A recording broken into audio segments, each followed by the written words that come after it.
Rigondeaux versus Casimero. I like this one, man. I like most of them, but this one's gonna be a good one because both of these guys, they like to throw with a lot of power, a lot of authority behind their punches. In my opinion, Rigondeaux,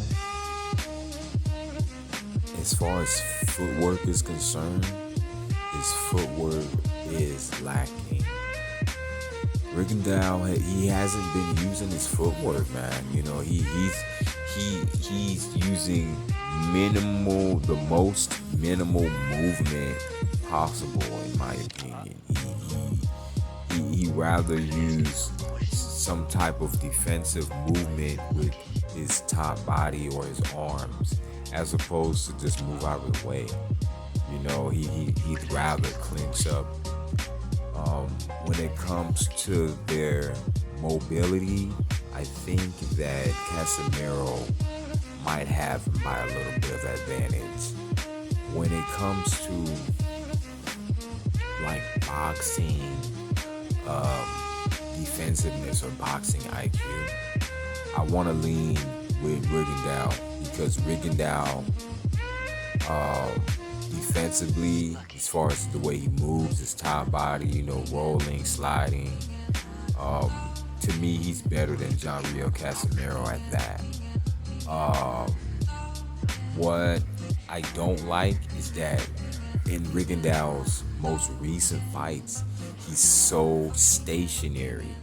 You can't be that stationary against an opponent who launches with that much power, like Casimero does.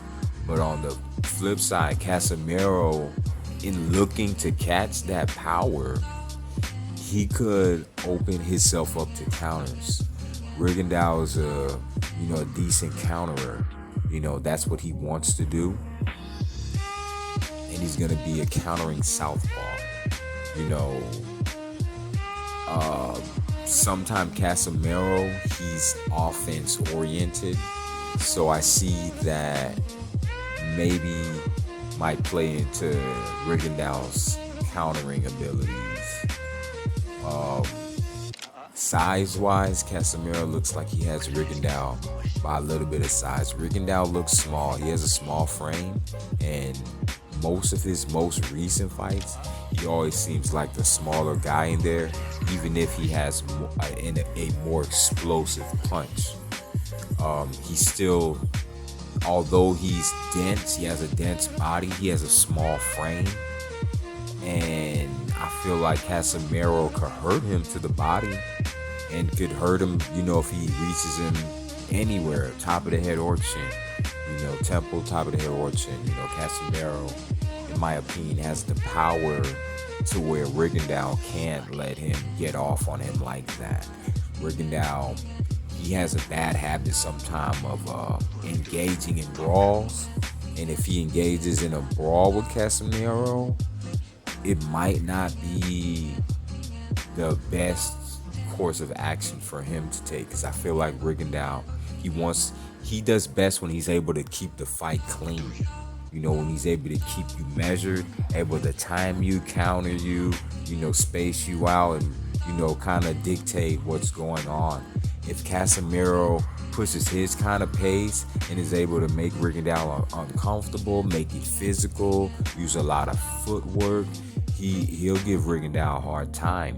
But straight up boxing ability and boxing IQ and boxing accuracy, I have to give that to Rigondeaux. But when it comes to just like ferociousness or your heart, I have to give that to Casimero. Although he has more losses than Rigondeaux, Casimero, he seems more game. He seems more like somebody who just loves and appreciates being in the fight.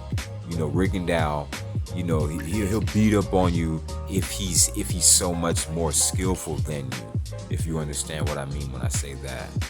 I do feel like this is gonna be a good fight. I kind of want to lead towards Casimero because he has size over Rigondeaux. And Rigondeaux, with that fight with Lomachenko, I thought he kind of laid down a little bit. So I'm going to lean a little bit with Casimero.